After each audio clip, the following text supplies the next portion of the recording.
I rise today to discuss the facts regarding the ongoing IRS scandal that the Obama administration refuses to investigate, refuses to prosecute, refuses to address with honesty and integrity. I want to talk about the facts that we know and the facts that we don't know, and how we as the United States Senate can demonstrate fidelity to law and the integrity of the United States government. Let's talk about what we know. We know that more than 1 year ago, on May 14th, 2013, the Inspector General of the Treasury Department said that beginning in 2010, the IRS had improperly targeted conservative citizen groups, Tea Party groups, pro-Israel groups, and pro-life groups. The day that the Inspector General's report was made public, President Obama described what had occurred as, quote, intolerable and inexcusable. As President Obama put it, quote, Americans have a right to be angry about it, and I'm angry about it. Well, Madam President, if President Obama was speaking the truth when he said over a year ago that Americans have a right to be angry about this, then today, after over a year of obstruction of justice, of refusing to investigate or prosecute what happened, under President Obama's own standard, Americans have a right to be far more than angry about it. Likewise, that very same day the Inspector General report came out, Attorney General Eric Holder said that the IRS targeting of conservative groups was, quote, outrageous and unacceptable. That was more than a year ago. What has happened in the year and 2 months that have passed since then? Although both the President and Attorney General professed outrage and anger, not a single person has been indicted. Not a single person. Although both the President and the Attorney General said they would investigate this matter, it has been publicly reported that no indictments are planned. In fact, President Obama went on national television during the Super Bowl and categorically stated that there was, quote, not even a smidgen of corruption to be found at the IRS. How far we had gone from the day the scandal broke when he said he was angry and the American people had a right to be angry. Fast forward a few months later and he goes on television and said there's not a smidgen of corruption. Now that is a remarkable statement for the President to have made, because Attorney General Eric Holder 4 days earlier had told the Senate Judiciary Committee that there was an ongoing investigation being conducted at the IRS. Madam President, President Obama's comments and Eric Holder's comments are facially inconsistent. Either Eric Holder was telling the truth that there is in fact a meaningful ongoing investigation, or President Obama was telling the truth when he said conclusively there's not a smidgen of corruption. One or the other was not telling the truth. Or perhaps President Obama was simply prejudging the investigation. Perhaps President Obama was simply attempting to influence his outcome, making clear that the outcome desired from the White House is that there's not a smidgen of corruption. What happened to the American people having a right to be angry? Now, the President is instead telling investigators the conclusion they should reach. Regardless, it is beyond dispute that the Obama administration, the Justice Department, has not held anyone accountable for this gross abuse of power. At a hearing in January of this year, Attorney General Eric Holder refused to answer whether even a single victim of the wrongful targeting has been interviewed. Madam President, let me repeat that. The victims who were targeted wrongly by the IRS, the citizens for exercising their political free speech rights, the Attorney General refused to answer if they've even bothered to interview any of those citizens. We also know that some of the emails that have been made public give the appearance that the Department of Justice may have been directly involved in the illegal targeting of citizen groups based on their political views.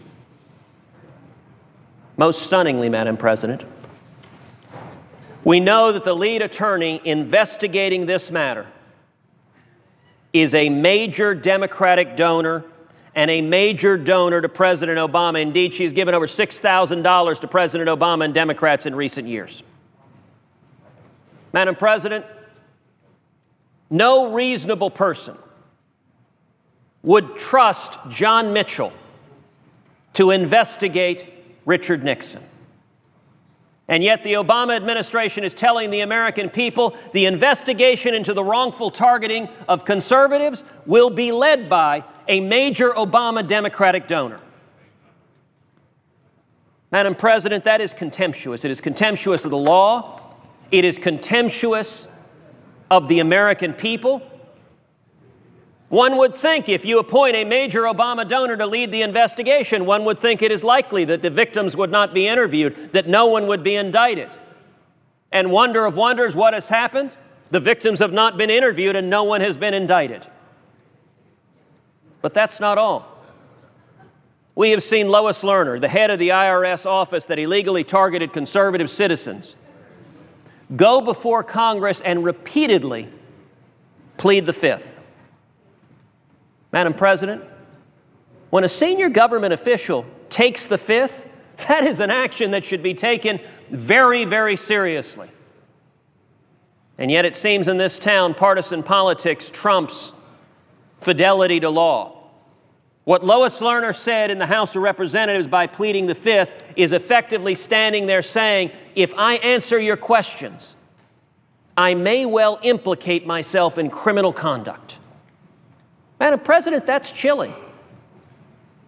And let me note with sadness that the Democratic members of this chamber seem to have no concern about a senior IRS official pleading the Fifth repeatedly because truthfully answering the questions could implicate her in criminal conduct.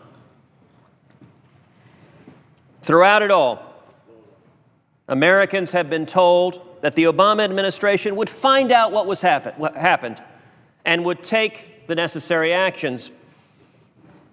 Indeed, the new head of the IRS, Commissioner John Koskinen, promised as much. And now we find out that this new commissioner is also a major donor to President Obama and Democratic causes. This new commissioner of the IRS has given nearly $100,000 to the Democratic Party, including $7,300 to President Obama. Now, Madam President, what fair-minded person would entrust not one but two major Obama donors to investigate how the IRS used political power to go after the enemies of President Obama? Not one but two. The lead lawyer at the Department of Justice, heading up the non-investigation that's not interviewing the victims and is not indicting anyone, and the head of the IRS given nearly $100,000 to Democratic causes. And now we receive the even more striking news that Commissioner Koskinen tells us the IRS lost Lois Lerner's emails. Oops, sorry, the dog ate my homework. Madam President, if you or I tried that on our IRS returns, they wouldn't accept that excuse from a citizen. We're told that the hard drive crashed and that the documents are irretrievable under any circumstances. We also know that the IRS didn't follow the law when it failed to report the hard drive crash that we're told occurred. But make no mistakes.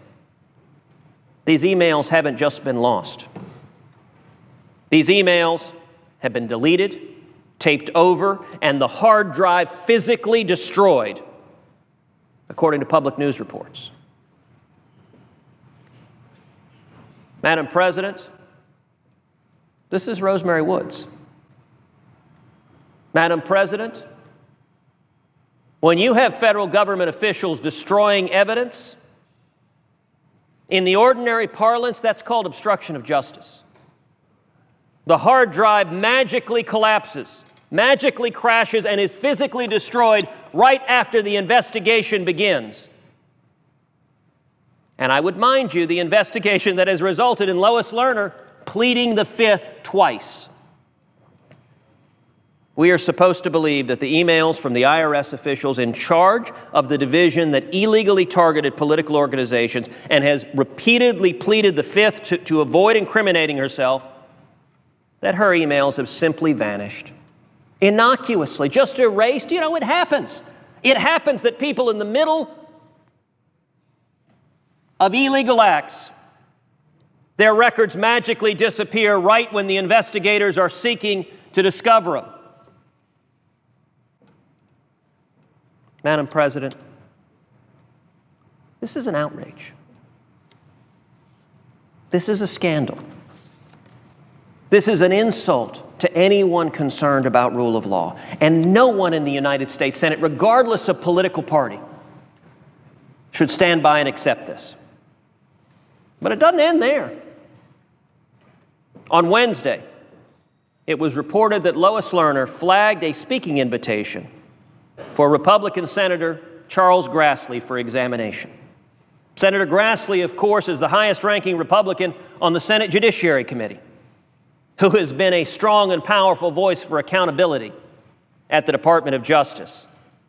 It's curious that she would be so eager to subject Senator Grassley for extra scrutiny based on a speaking invitation. Madam President, right now today, the White House is in control of Democrats. There will come a time when Democrats no longer control the White House and the administration. I would ask every Democratic member of this body, how comfortable are you with the precedent that the IRS can single out Democratic senators who might disagree with the president's political position? The targeting of Chuck Grassley, the singling out of Chuck Grassley, ought to trouble every member of this body. And on Tuesday, it was reported that the IRS agreed to pay $50,000 in damages to the National Organization of Marriage because the IRS admittedly unlawfully released confidential information of members of that group to its political opposition. Let me repeat that. IRS officials have publicly admitted, this is not inference, this is not suggestion, this is what they have admitted, that they leaked personal tax information for the purpose of intimidating a conservative group to the political opposition of that group. Madam President, that is textbook abuse of power. And I would note the $50,000 fine, which, by the way, has been paid by U.S. taxpayers. The $50,000 fine does nothing to address the partisan political corruption at the IRS, the abuse of power, or the cover-up. A fine does not signal that the problem has been fixed. And I would note, by the way, Madam President, where are the Democratic members of this body standing up and saying it is wrong for the IRS to illegally hand over personal information from individual taxpayers for partisan purposes to their political opponents? I want to underscore, the IRS has admitted they did this and has paid a $50,000 fine, and yet the Democratic members of this body are apparently not troubled at all. Or if they're troubled, they keep their troubles very quiet to themselves. Americans need a guarantee that the IRS will never be used again to target an administration's political enemies. Madam President, when a Republican president, Richard Nixon, attempted to use the IRS to target his political enemies, it was wrong. It was an abuse of power. And he was rightfully condemned on both sides of the aisle. Both Democrats and Republicans stood up to President Nixon attempting to use the IRS to target his political enemies and said this is wrong. The Obama administration didn't just attempt to do so, it succeeded. It carried out a concerted effort targeting those perceived to be the political enemies of the president, targeting individual citizens. The administration then put in charge of the investigation two major Democratic donors and covered up the truth, including conveniently losing the emails from the central player in this figure who has twice pleaded the Fifth. It was wrong when Richard Nixon tried to use the IRS to target his political enemies, and Madam President, it was wrong when the Obama administration tried and succeeded to do the same. The difference, when Richard Nixon did so, Republicans had the courage to stand up to a member of their own party. It saddens me that there is not a single Democratic member of this body who has had the courage to stand up to their own party and say this abuse of power, using the IRS to target citizens for political beliefs, is wrong. Madam President, we need a special prosecutor with meaningful independence to make sure that justice is served and that our constitutional rights to free speech, to assembly, and to privacy are protected. It saddens me to say that the U.S. Department of Justice, under Attorney General Eric Holder, has become the most partisan Department of Justice in the history of our country. I say this as a former alumnus of the Department of Justice, as a former Associate Deputy Attorney General at the U.S. Department of Justice. I can tell you there are Republican and Democratic alumni of the Department of Justice across this country who are saddened, who are heartbroken to see the Department of Justice becoming effectively an arm of the Democratic National Committee. IRS officials have stonewalled at every turn, and we should not wait a single minute to put an end to the intimidation and bullying of the American people. These are not the actions of a government that respects the citizenry. We need to restore that respect, that government officials work for the people and not the other way around. Madam President, the Department of Justice has a storied history. There is a history of attorneys general standing up to political pressure, even against the presidents who have appointed them. Listen, political pressure in this town is nothing new. And attorneys general throughout history have had a special medal of being willing to look in the eyes of the president who appointed them and being able to say, I care more about rule of law than any partisan allegiance I might have.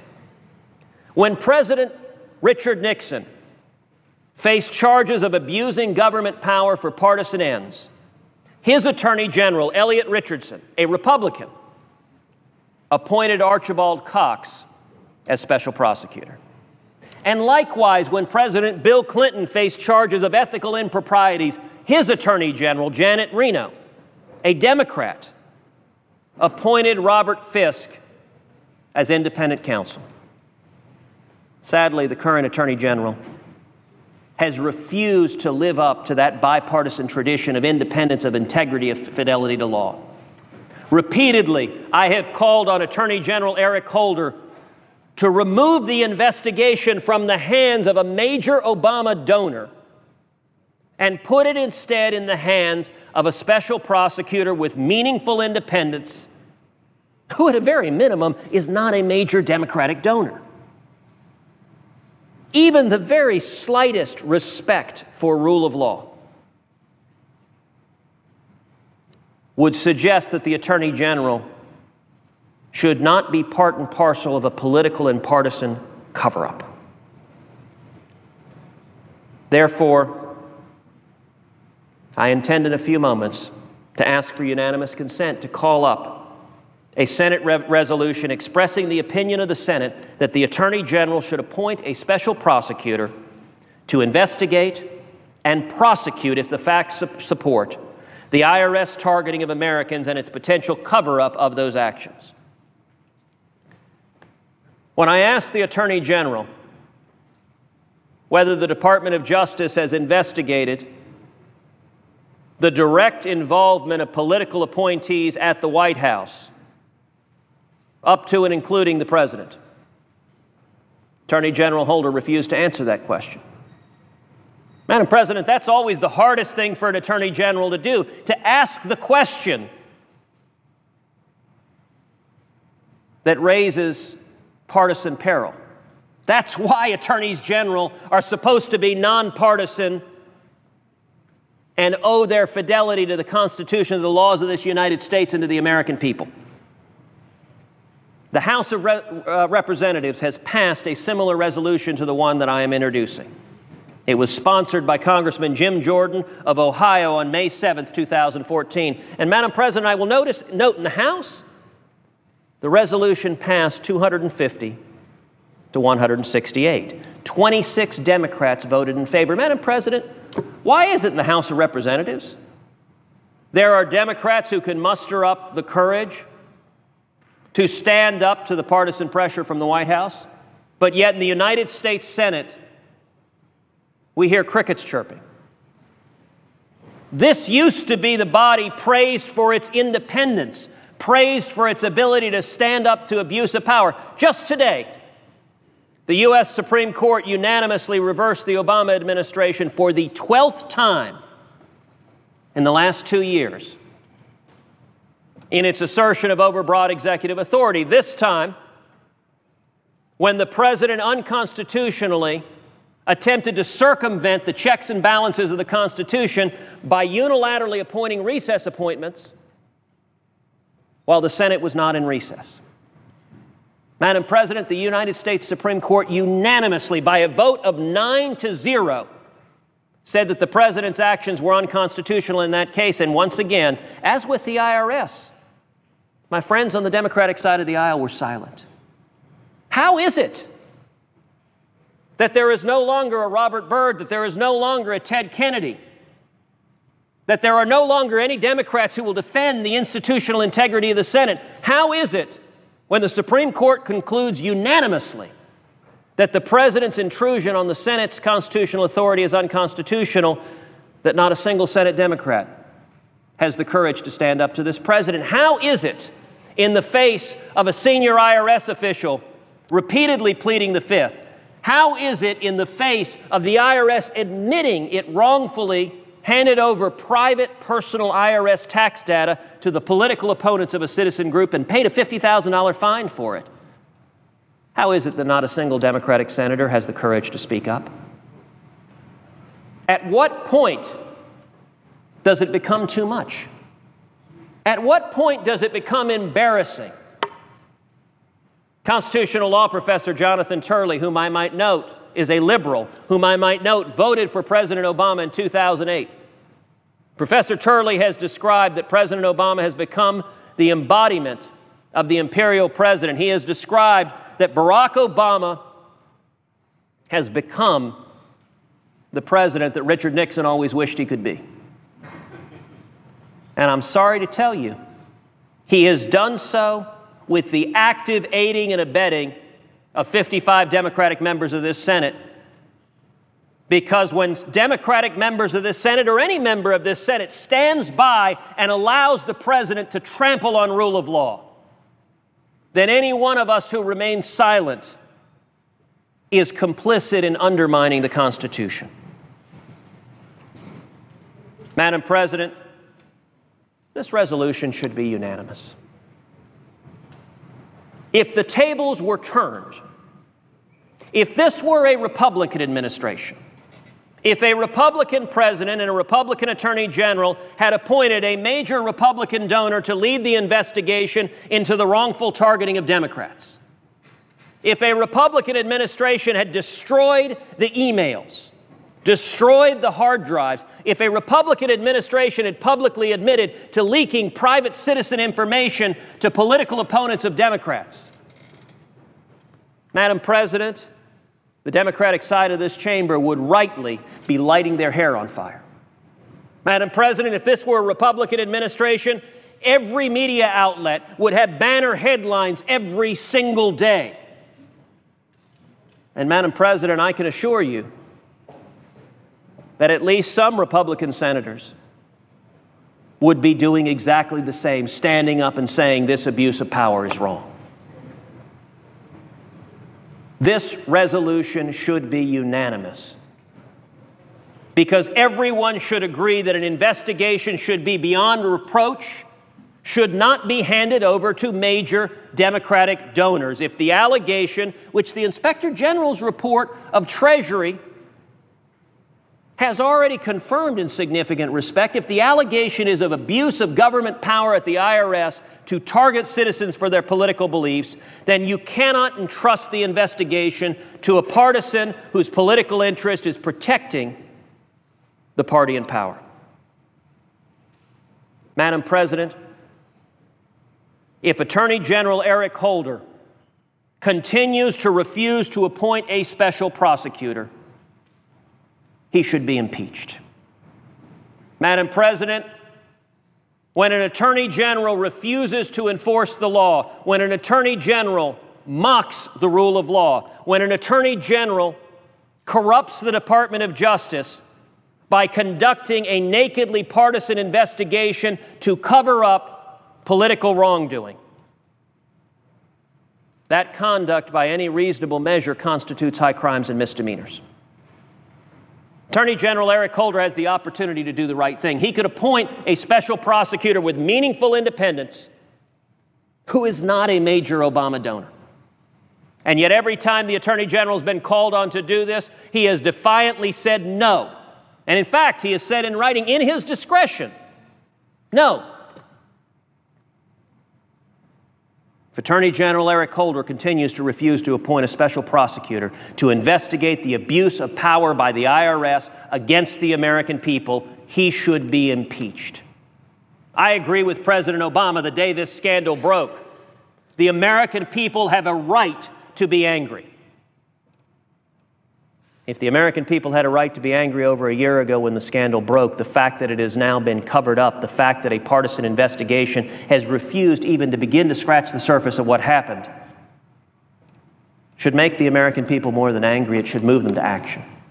It should move them to accountability. It should move them to hold the officials of our government responsible. Accordingly, Madam President, I ask unanimous consent that the Senate proceed to the consideration of S-Res 487. I further ask consent that the resolution be agreed to, the preamble be agreed to, the motion to reconsider be made and laid upon the table with no intervening action or debate. Is there objection? Reserving the right to object. Senator from Oregon.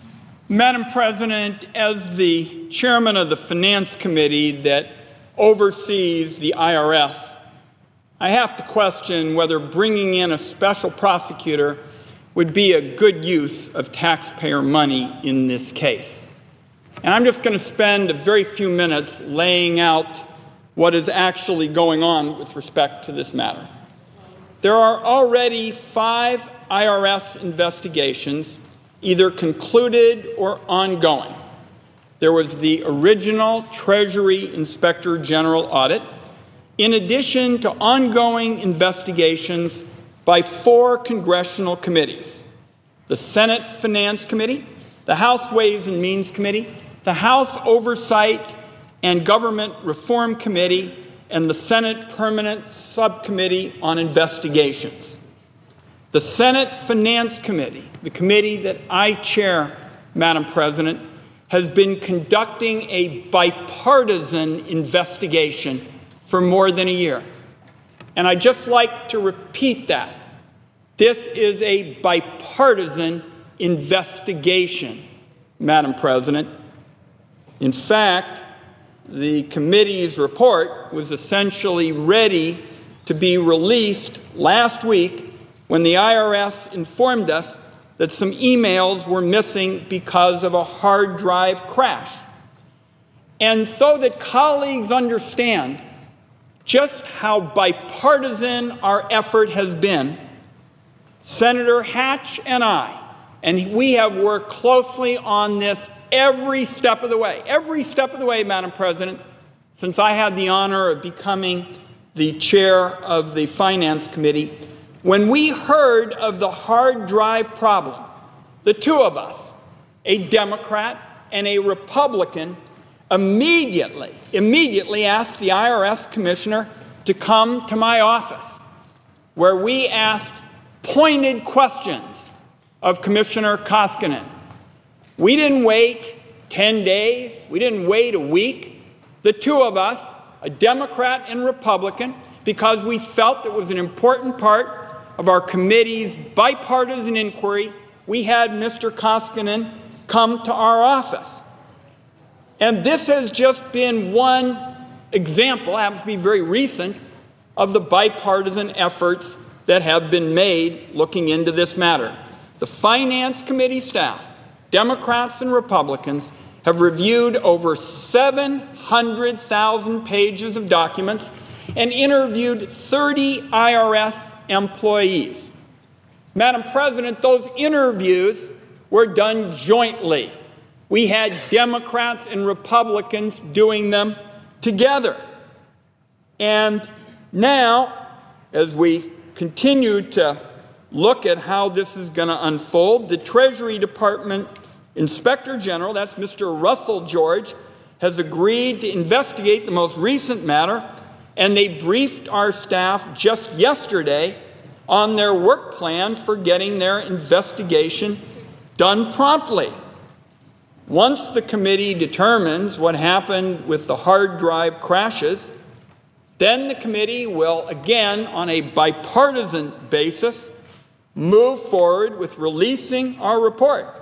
The report that was almost done, almost ready to be released, when the IRS informed us that the emails were missing because of the hard drive crash. And that's when Senator Hatch and I together brought Mr. Koskinen immediately to my office.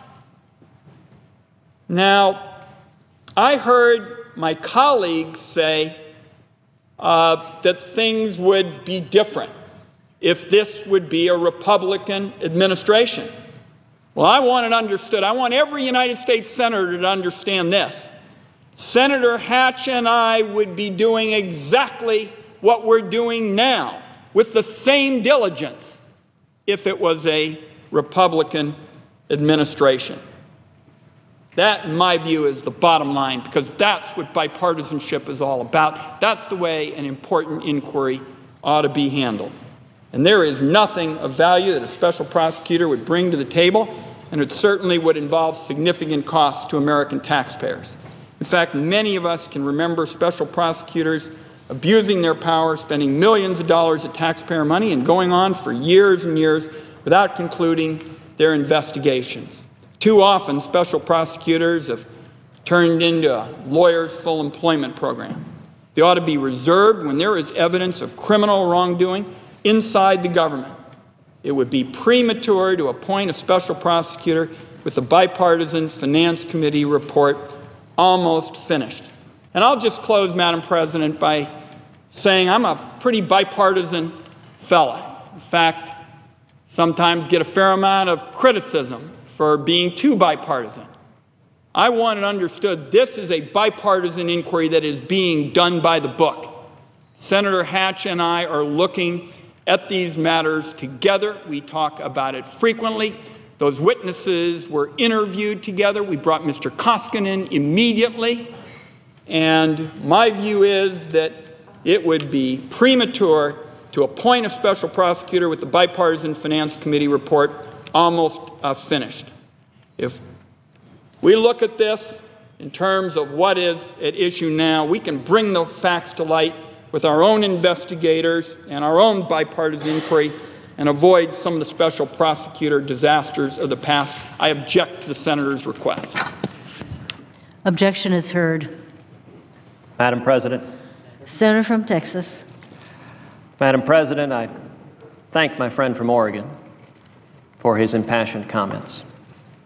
I would note for the record a few things that he did not say. My friend from Oregon chose not to say a word about the fact that Lois Lerner, a senior IRS official, has twice pleaded the Fifth in front of the House of Representatives. To that, he had not a single response. My friend from Oregon chose to say not a word to the fact that the IRS singled out Senator Chuck Grassley for special scrutiny. To that, he said not a word.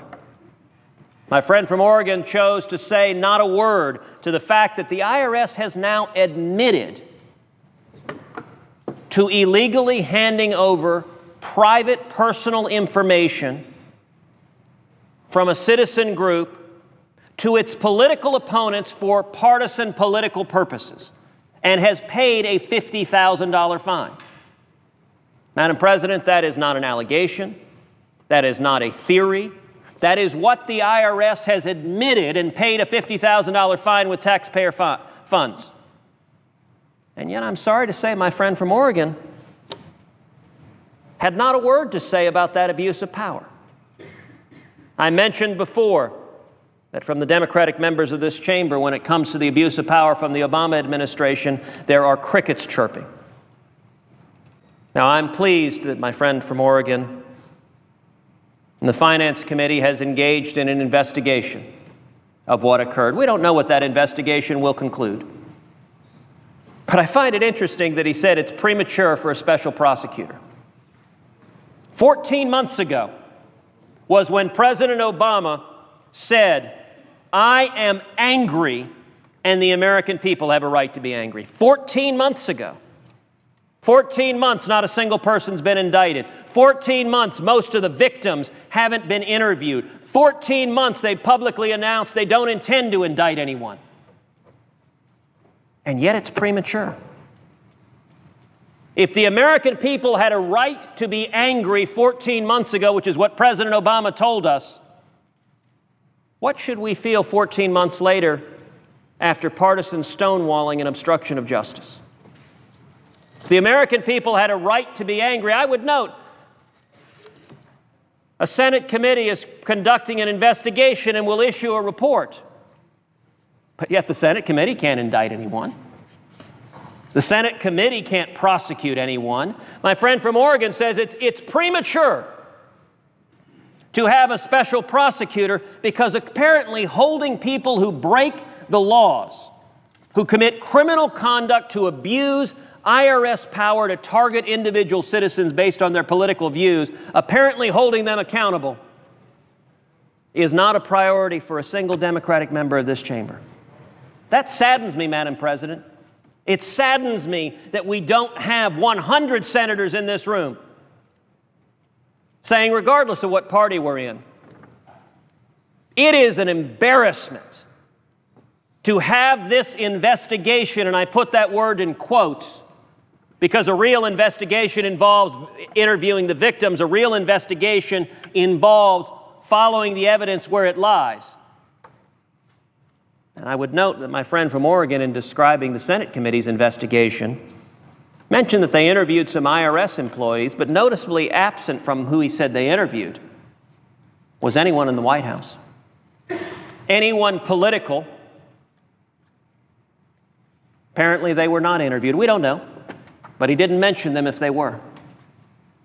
It is an embarrassment that this so-called investigation is led by a partisan Democratic donor who's given over $6,000 to President Obama and the Democrats. It is an embarrassment that the IRS obstruction of justice is led by a major Democratic donor who's given nearly $100,000. Every one of us takes an oath to the Constitution. Every one of us owes fidelity to rule of law. And when you have the Department of Justice behaving like an arm of the DNC, protecting the political interests of the White House instead of upholding the law, it undermines the liberty of every American. I am saddened that Democratic members of this chamber will not stand up and say, I have a higher obligation to the Constitution, to the rule of law, to the American people than I have to my Democratic Party. That is the sad state of affairs, but it is also a state of affairs that is outraging the American people. that is waking up the American people. You know, President Obama had it right when he said 14 months ago, the American people are right to be angry about this. He was correct. And when elected officials, when appointed officials in the Obama administration mock the rule of law, demonstrate contempt for Congress, and abuse their power against the individual citizenry, against we the people have a natural and immediate remedy that is available in November every 2 years. This November, I am confident that the American people will follow the President's advice and demonstrate that they are angry about the abuse of power and even angrier about the partisan cover-up in which all 55 Democratic senators have actively aided and abetting. If Attorney General Eric Holder is unwilling to appoint a special prosecutor, if he insists on keeping this prosecution in the control of a major Obama donor, then Attorney General Eric Holder should be impeached, because the rule of law matters more than any partisan political party. Thank you, Madam President.